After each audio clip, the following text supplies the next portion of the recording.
Expliquez-nous comment le peuple d'abord est devenu une dictature. Vous avez ôté au peuple congolais le droit d'exister dans la Constitution. Sachez que celui qui va toucher à une tribu, une province ou au peuple congolais injustement ou gratuitement mourra sur son chemin et j'utiliserai la même arme du crime. Bonjour, je m'appelle Jenny Fouti, Kosidingo Kosi Fouakumenga. Je suis Bénin Congo, je suis Mukongo, je le dis, je l'assume et je le proclame. Tout d'abord, j'aimerais dire une chose. Je vous en prie, ne le prenez pas mal. C'est juste une clarification. Je n'ai jamais dit que j'étais intelligente. Je n'ai jamais dit que j'étais gentille. Je n'ai surtout jamais dit que j'étais polie. Mais sachez une chose, que celui qui va toucher à une tribu, une province ou au peuple congolais injustement ou gratuitement mourra sur son chemin et j'utiliserai la même arme du crime. Vous savez pourquoi ? Parce que je fais partie de la coordination de la diaspora pour les actions, plus précisément du combat fédéré LB et KBK et je suis du pôle KBK.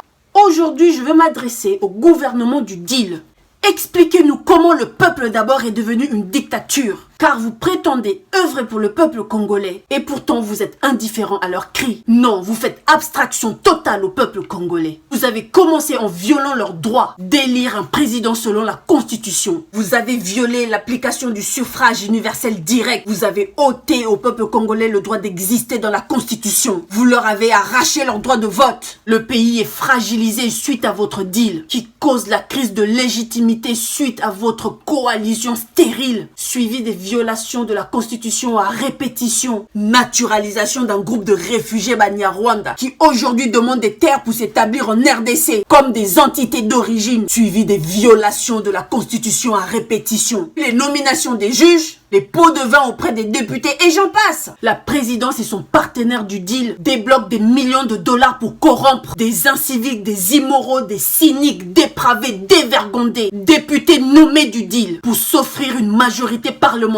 illégale. Vous dépensez 500 000 dollars pour corrompre des politiciens, toujours à la recherche de la légitimité que vous n'aurez jamais. Entre-temps, 1 dollar vaut plus de 20 000 francs congolais. Une dépréciation due aux dépenses de la présidence. 14 000% le gouvernement dépense de l'argent qui n'a pas sans scrupule. Vous débloquez des millions avec facilité pour financer des missions de service de plus de 700 conseillers présidentiels nommés du deal, sans prendre en compte leurs compétences et leur expérience professionnelle. Mais vous êtes dans l'incapacité de planifier 3 millions de dollars pour payer les professionnels de santé, de l'éducation et de la recherche. Les compatriotes qualifiés et indispensables pour la nation sont tous au chômage. Vous êtes allé ramasser 300 orphelins rwandais pour témoigner une soumission aux tortionnaires des Congolais. Tandis que vous êtes incapable de prendre soin de vos propres orphelins. Vous les avez abandonnés aux ONG européens. Ça s'appelle l'aumône, la mendicité. Un gouvernement sans gêne qui se permet d'employer le mot chégué pour s'adresser aux enfants de la rue dont il a la responsabilité d'éduquer et de leur développement. Comment expliquer le pays le plus riche au monde puisse manquer 5 millions pour payer une dette de régie des eaux? Avec toutes les rivières, sources, fleuves, eau douce, les Congolais boivent l'eau de pluie et de forage. Oh!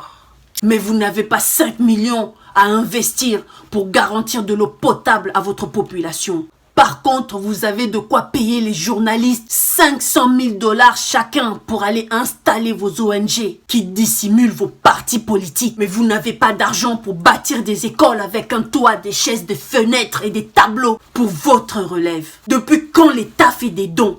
Avec l'argent de l'État, vous faites des dons. Allô? Vous vous revendiquez l'école gratuite. Combien avez-vous dépensé pour cela? Les profs et les administrations sont-ils payés? Dans quelles conditions étudient nos enfants? 90 par salle, entassés les uns sur les autres. Nous sommes arrivés au point où les enfants entrent en salle et payent leur place assise. Comme au cinéma. T'as 500 francs, tu t'assois. T'as pas 500 francs, tu t'assois par terre. Allô? Sérieux, ils vont apprendre quoi? 90 élèves dans 20 mètres carrés. Sérieux, vous en avez rien à cirer parce que vos enfants étudient en Europe. Pendant que le peuple congolais vit en moyenne avec 1 euro par jour, vos députés nommés sont payés 7 000 dollars par mois plus les primes. Tandis que vous manquez d'empathie pour investir 3 millions pour réhabiliter Mamayemo et les hôpitaux publics qui sont devenus des mouroirs délabrés et infectés où on se permet même de refuser des soins aux plus pauvres. pendant que les conseillers et les ministres sont payés 17 000 € plus prime par mois, se font soigner à l'étranger. Les écoles, les universités publiques sont délabrées, surpeuplées, l'enseignement médiocre. Les étudiants payent pour avoir leur diplôme. 12 ans d'enseignement en français. À l'obtention du bac, l'enfant n'arrive pas à aligner une phrase en français.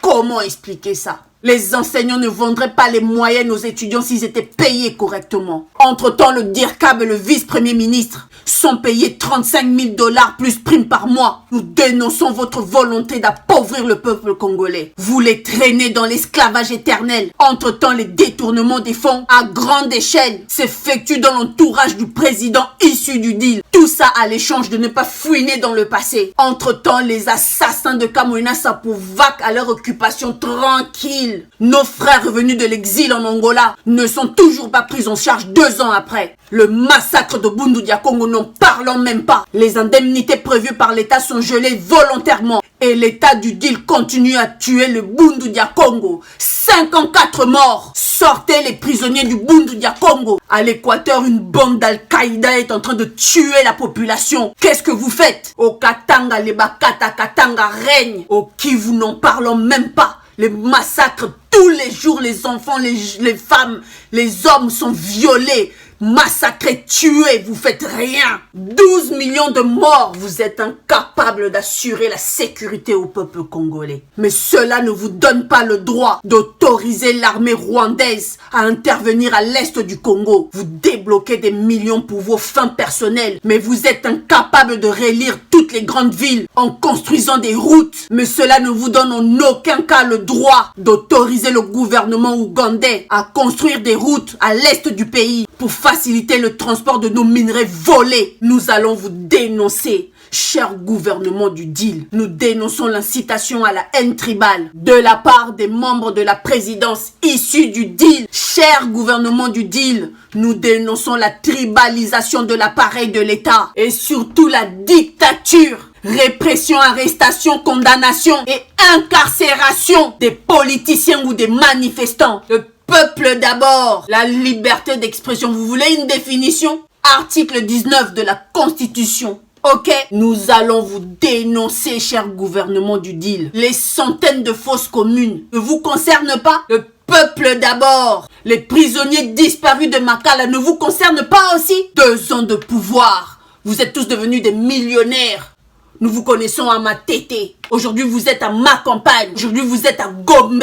Cher gouvernement du deal, excusez-moi, mais je vais vous dénoncer l'injustice sociale, le manque de soins, le manque d'éducation, le peuple d'abord, le chômage des Congolais hautement qualifiés, la corruption, autrement dit les pots de vin, les églises chasseurs d'enfants soi-disant sorciers, les églises briseurs de couples, briseurs de famille, le manque d'eau, le délestage. Honte à vous. Inga 1, 2, 3. Mais vous êtes incapable d'allumer une ampoule pendant 24 heures en RDC. La malnutrition, la famine qui touche le Kasaï, vous ne dites rien.